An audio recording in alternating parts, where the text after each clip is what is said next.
Good morning. आज की इस वीडियो में देखेंगे दर्पण सूत्र को साबित करेंगे, क्योंकि ये एग्ज़ाम में जो है से हमेशा पूछता है कि दर्पण सूत्र साबित करें, यानी 1/f बराबर 1/v प्लस 1/u को। तो क्वेश्चन इस तरह से पूछेगा कि अवतल दर्पण में सिद्ध करें कि 1/f बराबर 1/v प्लस 1/u। तो आइए इसको जो है से साबित करते हैं। तो सबसे पहले क्या करेंगे, एक अवतल दर्पण बनाएंगे। अवतल दर्पण में क्या है कि एक दर्पण बनाएंगे और उसको नाम दे देंगे एम डैश एम और एम डैश एक अवतल दर्पण है। क्या है, यानी एक अवतल दर्पण इस तरह से बनाएंगे, ठीक है। यानी इसको एम और एम डैश एक अवतल दर्पण है, ठीक है। इस प्रकार से क्या होता है कि इसके बीच से एक जो है से प्रिंसिपल लाइन यानी मुख्य अक्ष होता है, ठीक है जी, जहाँ पर कि ये जो है से ध्रुव होता है। क्या होता है, ध्रुव। अब इस पर क्या होता है कि एक जो है से इसी के समानांतर एक किरण जो है से आपतित होती है और यहाँ पर एक वस्तु होता है, ठीक है। यानी ये वस्तु है, ये भी क्या है, एक वस्तु है। ये भी क्या हो गया, यानी ये भी एक वस्तु है, ठीक है। अब इसका प्रतिबिंब जो है से अवतल दर्पण पर पड़ता है। जब अवतल दर्पण से जब टकराता है तो ये टकराने के बाद जो है से मुख्य फोकस से होकर के गुजर जाता है, यानी यहाँ जो है से एफ होता है। मुख्य फोकस से होकर क्या होता है, गुजर जाता है। फिर जो है से ये जो कि इस प्रकार से जो है से फिर टकराता है और यहाँ जो है इस वस्तु का प्रतिबिंब जो है से यहाँ पर ही बनता है। यानी ए बी जो है से इसका ए डैश और बी डैश इसका प्रतिबिंब बनता है। देखो ये वस्तु जैसे सीधा है, लेकिन इसका प्रतिबिंब क्या बन रहा है, उल्टा बन रहा है। तो इस प्रकार से जो है से इस चित्र में दिखाया गया है कि ए बी एक डैश है, ठीक है। ए बी एक क्या है, वस्तु है और इसका प्रतिबिंब जो है से क्या बनता है कि जब इसका किरण जो है से अवतल दर्पण पर पड़ता है तो अवतल दर्पण से टकराने के बाद जो है से मुख्य फोकस से होकर के गुजरती है। फिर ए से जो है से इस प्रकार इस बिंदु पर आता है अवतल दर्पण पर, तो यहाँ पर जो है से वक्रता केंद्र को काटते हुए, है ना, तो इस प्रकार जो है से अवतल दर्पण पर पहुँचता है किरण। उसके बाद जो है से इसका प्रतिबिंब ए बी का जो है से ए डैश बी डैश उल्टा प्रतिबिंब बनता है। कैसा बनता है, उल्टा प्रतिबिंब बनता है। अगर कहता है कि यहाँ पर इस डॉट डॉट लाइन जो है से क्या है, एक परपेंडिकुलर लाइन है जो कि इस प्रकार से बना दिया कि यहाँ पर 90 डिग्री का एंगल बन रहा है। तो अब देखेंगे बारी बारी से क्या करेंगे कि इस एंगल को, यहाँ पर भी 90 डिग्री का कोण बन रहा है, तो इस एंगल को मान लिया जाए कि एंगल 1 नाम रखते हैं, ठीक है। जैसे यहाँ एंगल 1 है, ठीक है। उसी प्रकार से ये जो एंगल है यहाँ पर ही जब बना ये बिका, तो इसका भी एंगल क्या बनेगा, यहाँ एंगल 2 बन जाएगा। क्या बनेगा, एंगल 2। यानी इसको थोड़ा सा पता नहीं चल रहा है तो यहाँ पर एंगल 2 है, तो इसको हम अलग से आप लोग को बताते हैं कि इस प्रकार से है। थोड़ा सा समझिएगा, ऐसा है, ठीक है। तो इस प्रकार से जो है ए डैश हो गया और ये मान लीजिए कि बी डैश है, इस प्रकार से है। तो ये एंगल जो है से 2 हो गया। कितना हो गया, एंगल ये 2 हो गया, यानी यहाँ पर ये एंगल क्या हो गया, 2 हो गया, ठीक है। अब जो एंगल ए वाला है तो ये जो हो गया से 3 होगा और ये जो है से 4 होगा। कहने का मतलब है कि यहाँ पर जो एंगल इस तरह से कटा है, इस तरह से, तो ये जो है से एंगल 3 होगा और ये एंगल जो होगा से 4 होगा। यानी ये एंगल 3 और ये एंगल 4। उसी तरह जो है से यहाँ पर ये एंगल 5 और यहाँ पर ये एंगल 6 मान लिया, ठीक है। ये एंगल 6 हो गया और ये जो एंगल है, यानी ये वाला जो एंगल है से एंगल 8 है, जो कि हम ऊपर में लिखे हैं इसको। ये एंगल 8 है और इधर वाला जो है से 6 है, यानी इधर वाला 2 तो इधर वाला एंगल 6 माने हैं और ये एंगल 8 है और ये जो है से आपका 7 है। तो 7 8 हो गया ये वाला एंगल, ठीक है। एंगल 5 और एंगल 6 यहाँ 2 है। तो अब इसको जो है से हम लिखेंगे किस प्रकार से, तो ये तो पहले आपको जो है से चित्र को समझाएं, फिर उसके बाद जो है से हम इसको लिखेंगे किस प्रकार से। तो देखिए, मान लिया कि एम डैश एक अवतल दर्पण है। क्या है, एम डैश क्या है, एक अवतल दर्पण है जिसका ध्रुव P, ये क्या है, P जो है से ध्रुव है तथा वक्रता केंद्र सी। ध्रुव P, वक्रता केंद्र C है। वक्रता केंद्र और अनंत के बीच देखिए वक्रता केंद्र ही हो गया, और इधर जो इन्फिनिटिव है ये क्या है, इन्फिनिटिव। इन्फिनिटिव का मतलब अनंत है। तो कहता है कि वक्रता केंद्र और इन्फिनिटिव यानी अनंत के बीच जो राखी एक वस्तु ए बी है। कहता है वक्रता केंद्र सी और अनंत के बीच राखी एक वस्तु क्या है, ए बी है। ठीक है, जिसका वास्तविक प्रतिबिंब यानी इसका जो ए बी का वास्तविक प्रतिबिंब जो है से वक्रता केंद्र यानी वक्रता केंद्र सी और मुख्य फोकस एफ के बीच जो है कि ए डैश बी डैश बनता है। क्या बनता है, उसकी दूरी के बीच जो है ए डैश बी डैश बनता है। इसका ए बी का वास्तविक प्रतिबिंब क्या बनता है, ए डैश बी डैश। ठीक है, चित्र से अब चित्र से देखेंगे कि त्रिभुज ए बी सी, त्रिभुज ए बी सी यानी ए वाला त्रिभुज। तो ये जो आपका त्रिभुज है और ये त्रिभुज और कौन त्रिभुज में चलेंगे, तो ए डैश बी डैश और सी में, यानी ये वाला इधर वाला त्रिभुज, ए त्रिभुज और इधर जो त्रिभुज ऐसे जो बना है। ठीक है, तो ये और ये त्रिभुज में चलेंगे, यानी ए डैश बी डैश सी यानी ये त्रिभुज और त्रिभुज ए बी सी से दोनों ये चित्र से चलेंगे। तो कह रहा है कि कोण ए जो है से किसके बराबर है, तो कोण दो के बराबर है। यानी यहाँ पर जो कोण दो है, यानी यहाँ जो कोण दो दिए हैं। ठीक है, अगर यहाँ पता नहीं चलेगा तो इस तरह से यहाँ देख सकते हैं कि कोण ई दो जो है से कोण एक के बराबर है, यानी यहाँ पर जो कोण एक है उसके बराबर है, यानी कोण दो कोण एक के क्या है, बराबर है। क्योंकि ये दोनों जगह क्या है, 90 डिग्री का एंगल बन रहा है, यानी समकोण। 90 डिग्री का एंगल क्या होता है, समकोण होता है।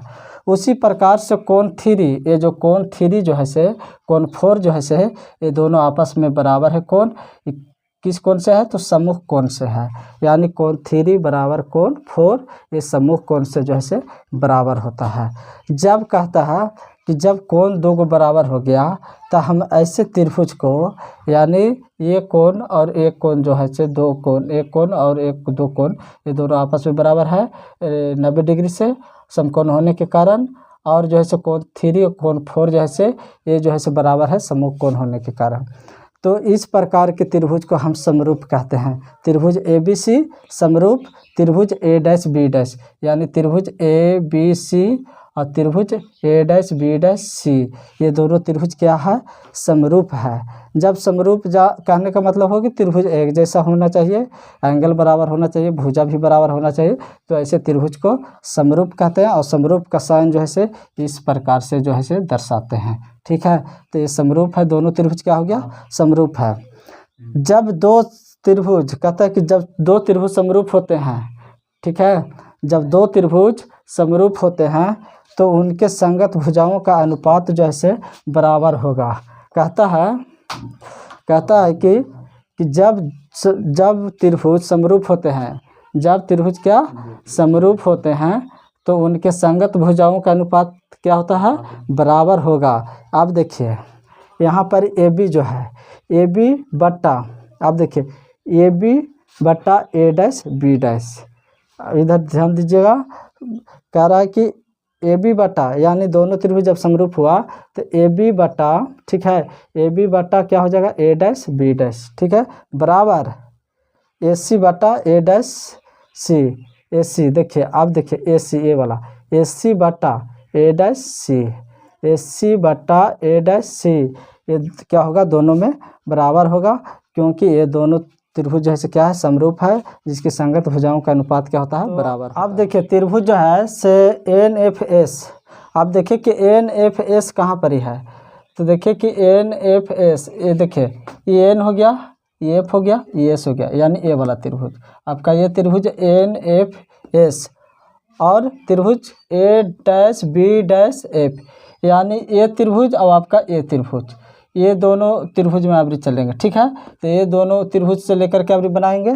तो देखिए कोण जो है से 5, कोण 5 और कोण 6, देखिए कोण 5 और कोण 6, यहाँ पर ही जो 90 डिग्री का कोण बना रहा है, ये दोनों क्या है, जो है से समकोण होने के कारण क्या है, बराबर है, 90 डिग्री बनता है। ठीक है, उसी प्रकार कोण 7 और 8, ये यानी कोण ये 7 हो गया, ये कोण 8 हो गया। ये दोनों जो है से सम्मुख कोण से क्या है, बराबर होता है। जब इस तरह से बराबर होगा तो दोनों त्रिभुज यानी एन एफ एस और त्रिभुज ए डैश बी डैश एफ त्रिभुज क्या होगा, समरूप होगा। यानी त्रिभुज एन एफ एस समरूप त्रिभुज ए डैश बी डैश एफ, ये आपका क्या हो गया, दोनों त्रिभुज समरूप होगा। जब दोनों त्रिभुज समरूप होगा तो एन एस बटा ए डैश बी डैश, अब देखिए एन एस बटा एन एस यानी ए वाला जो हो गया, यानी जो परपेंडिकुलर लाइन जो है एन एस बटा ये क्या हो जाएगा, ए डैश बी डैश हो जाएगा। उसी प्रकार से एफ एस, अब देखिए एफ और एस यानी ए वाला भुजा, ये भुजा और ये इधर जो है से क्या हो गया, ए डैश एफ डैश, यानी ए डैश और एफ जो है ये दोनों क्या होगा, बटा हो जाएगा। तो यानी एफ एस है ना, एफ एस बटा क्या हो जाएगा, ए डैश एफ, यानी एफ एस बटा ए डैश एफ। चूँकि दर्पण का द्वारक छोटा है, दर्पण का अगर द्वारक क्या है, छोटा है, तो एन एस जो है यानी आपका ये जो एन एस है वो एन पी पर होगा। कहने का मतलब है कि एन एस जो है ये अगर जो है द्वारक छोटा होने के कारण एन एस जो है अगर एन पी पर होगा तब जो है से भुजा क्या होगा, एफ एस जो है, एफ एस जो है से क्या होगा, पी एफ के बराबर होगा। एफ एस जो है से क्या होगा, पी एफ के बराबर होगा। ठीक है, तो जब पी एफ के बराबर होगा तो हम इसको इस तरह से लिख सकते हैं कि एफ एस की जगह पर पी एस भी लिख सकते हैं, पी एफ है। तो अब देखिए एन एस बटा ए डैश बी डैश जो यहाँ पर लिखे हैं, ठीक है, एन एस बटा ए डैश बी डैश बराबर, अब जो है एफ एस है तो एफ एस की जगह पर क्या हम पी एफ लिख सकते हैं, क्योंकि दोनों में आपस में बराबर है ना। तो एफ एस की जगह पर पी एफ लिख दिए, यानी पी एफ बटा ए डैश एफ डैश, क्योंकि दोनों बराबर हैं। उसी प्रकार से अब एन एस, अब एन एस जो है से, अब एन एस जो है किसके बराबर होगा, तो एन एस देखिए ए बी के बराबर होगा। अब देखिए ए बी ये कौन है, ए बी ये है, अब एन एस क्या है, तो एन एस देखिए ये है। तो ये भुजा और ये दोनों भुजा आपस में क्या है, बराबर है। तो हम एन एस के जगह पर क्या लिखेंगे, ए बी, तो एन एस की जगह पर क्या लिखेंगे, ए बी और फिर ए डैश बी डैश। उसी प्रकार से ये पी एफ बटा ए डैश एफ, यानी दोनों भुजा बराबर है। तो इसको इस प्रकार से इसको समीकरण 2 देखिए। अब समीकरण और 1 2 से, समीकरण 1 और 2 को लेकर चलेंगे। तो अब देखिए समीकरण 1 और 2 में क्या था कि दोनों भुजा जो है से आपस में बराबर है, यानी एल एच एस साइड में बराबर और आर एच एस साइड को बराबर करेंगे। तो यहाँ पर क्या करेंगे समीकरण 1 और 2 से कि ए सी बटा ए डैश सी बराबर पी एफ बटा ए डैश एफ। अब देखिए ए सी जो है, ठीक है, अब ए सी को हम कितना लिख सकते हैं, तो आप देखिए ए सी जो है अब इसको हम क्या लिख सकते हैं, सिर्फ देखिए अब ए सी को यहाँ टोटल दूरी ये देखिए पी ए है, तो ये टोटल पी ए है, तो पी ए में से जो है से हम क्या करेंगे, पी सी को घटा देंगे तो हमारा ए सी निकलेगा। जैसे कहने का मतलब है कि देखिए ये यहाँ पी है, यहाँ सी है, यहाँ ए है, हमको ए सी निकालना है। तो ए सी बराबर क्या करेंगे कि टोटल दूरी में से यानी पी ए में से हमको पी सी को घटाएंगे तो हमारा ए सी निकल जाएगा। यही चीज़ यहाँ पर ही किया है कि ए सी को लाने के लिए पी ए में से पी सी को क्या किए, घटा दिए। ठीक है, फिर उसी तरह ए डैश सी को क्या किए, ए डैश सी को क्या किए कि देखिए पी सी आपका यहाँ है, तो पी सी में से पी एफ को घटा देंगे, है ना, तो हमारा क्या आ जाएगा, ए डैश सी आ जाएगा, यानी ये दूरी आ जाएगा। यानी पीसी को पीसी में से अगर क्या करेंगे ए पी यानी पी ए डैश, यानी ए डैश या पी ए डैश लिख सकते हैं। तो यहाँ पर जो है PC minus P A dash इसके जगह पर, ठीक है। अब जो पी एफ की जगह का त्यों रह गया अब ए डैश एफ को क्या लिख सकते हैं कि ए डैश एफ, अब देखिए ए डैश जो एफ है यानी ए वाला दूरी ए डैश एफ, तो अब इसको क्या करेंगे कि इसको पी ए में से यानी टोटल दूरी में से पी एफ को घटा देंगे, यानी ये जो पी ए डैश में से पी एफ को घटा देंगे तो हमारा क्या निकल जाएगा, ए डैश एफ निकल जाएगा, है ना, या पी ए निकल जाएगा, ये वाला पी ए जो है से यहाँ से यहाँ, ठीक है। तो पी ए जो है क्या करेंगे, पी ए डैश लिखेंगे, क्या लिखेंगे, ए डैश एफ को क्या लिखेंगे, पी ए डैश, ठीक है, माइनस ये वाला पी एफ यानी ए दूरी, तो हमारा ये दूरी निकल जाएगा। तो पी एफ घटा दिए। अब चिन्ह परिपाटी में क्या होता है, से देखिए आप लोग 7 या 6 क्लास में पढ़े होंगे, 7 या 6 क्लास में पढ़े होंगे क्या कि संख्या रेखा पर निरूपित करें। संख्या रेखा पर निरूपित करने का मतलब कि एक लाइन होता है, उसको मिडिल में यहाँ पर जीरो होता है, ठीक है।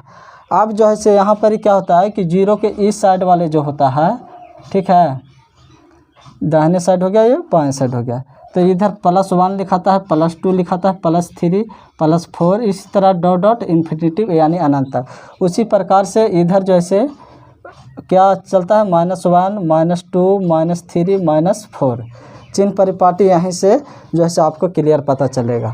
तो देखिए हमारा जो अवतल दर्पण बना है, तो ये जो जीरो है, ठीक है, तो हमारा जो यहाँ दर्पण बना है, मान लीजिए कि इस प्रकार से बना है, ठीक है।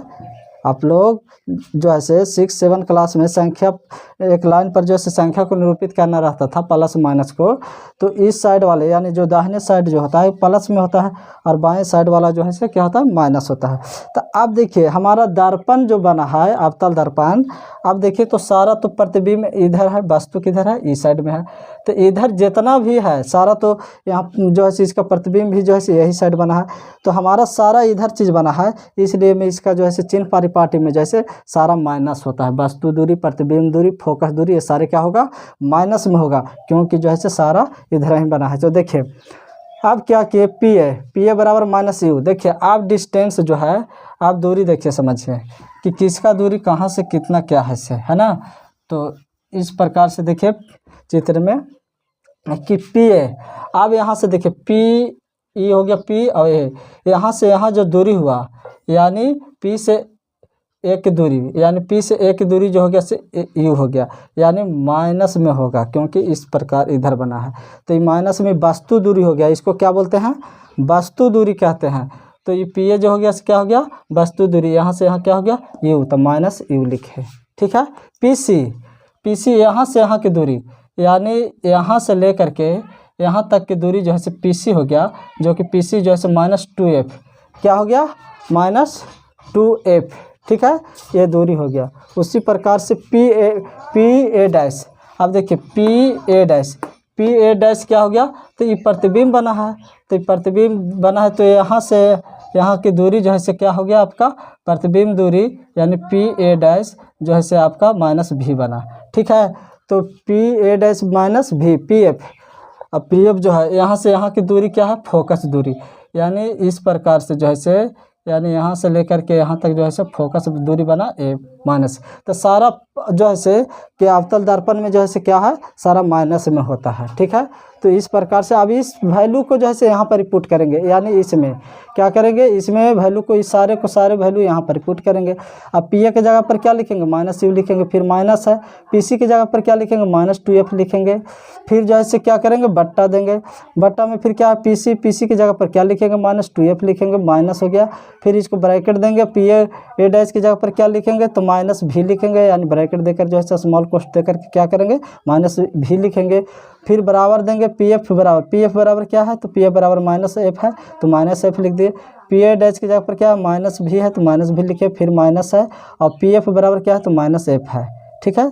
तो इस तरह से स्मॉल कोष्ठ देकर के -f लिख दिया। अब करना क्या है, देखिए -u माइनस ब्रैकेट तोड़ेंगे, क्या होगा, माइनस प्लस हो जाएगा, +2f हो गया। उसी प्रकार से -2f और माइनस क्या होगा, गुना होगा, तो +v हो गया, फिर बराबर में -f और -v और माइनस से गुना होगा तो क्या होगा, प्लस जो है से f बन जाएगा।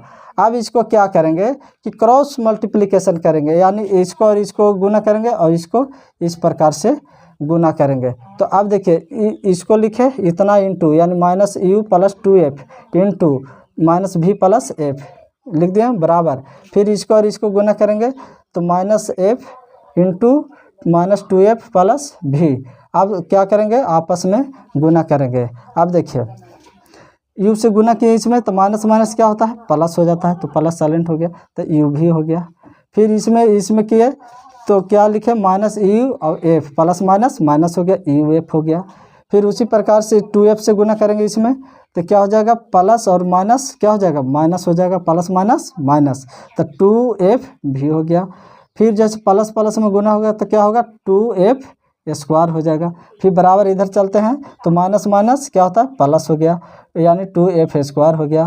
फिर इसमें गुना किए तो माइनस प्लस क्या हो गया, माइनस हो गया, f भी हो गया। अब यहाँ पर ही देखिए 2f बराबर के इधर है 2f² और इधर भी है 2f²। अगर इसका इधर लाते हैं तो माइनस में होगा, या इसको उधर ले जाएंगे तो माइनस में होगा, तो दोनों घटेगा तो 0 हो जाएगा। तो हम इसको क्या करेंगे, यहाँ से यहाँ इसको कैंसिल कर देंगे, ठीक है। अब जो बचा से देखिए UV और माइनस UF, अब देखिए क्या करेंगे, ये दोनों को इस प्रकार लिखे, ये माइनस है बराबर के उधर लेके जाएंगे तो क्या बन जाएगा, प्लस 2FV और माइनस FV। अब देखिए UV माइनस UF और 2FV में से FV घटेगा तो क्या बचेगा, FV बचेगा। जब FV बचेगा तो हम क्या करेंगे कि UV बराबर, ये माइनस है बराबर को उधर लेके जाएंगे तो क्या हो जाएगा, प्लस। तो ये माइनस है तो उधर जाएगा तो प्लस हो जाएगा, तो UF बन जाएगा और प्लस FV, ठीक है। UV बराबर, अब क्या करेंगे कि दोनों तरफ क्या करेंगे, UVF से जो है से भाग देंगे। क्या करेंगे, दोनों तरफ UVF से भाग देंगे। तो देखिए UV बटा UVF भाग दे रहे हैं, फिर UF बटा UVF प्लस FV बटा UVF। अब देखिए जो इसमें कटेगा उसको काट दीजिए। देखिए UV तो ये से ये कट गया, ठीक है। अब देखिए U से U कट जाएगा और F से F कट जाएगा, ठीक है। यहाँ F से F कटेगा और V से V कट जाएगा, ठीक है। तो अब जो बचा है उसको अब लिख देंगे, यानी V है तो इसे थोड़ा इस तरह से V से V कट गया। अब बचा यहाँ पर क्या, ऊपर 1 और नीचे F बराबर, ऊपर क्या बचा, 1 बचा, नीचे V, ऊपर क्या बचा, 1 और नीचे U। तो ये क्या हो गया, यही साबित करना था कि 1/F बराबर 1/V प्लस 1/U प्रूव्ड हो गया। आपका दर्पण सूत्र जैसे ये जो है से साबित हो गया। तो इस प्रकार क्वेश्चन जो है से VVI है एग्ज़ाम में जो है से पूछा जाता है। तो ऐसे वीडियो को देखने के लिए लाइक और सब्सक्राइब ज़रूर करें और अपने दोस्तों के साथ जो है से शेयर करें। Thank you very much.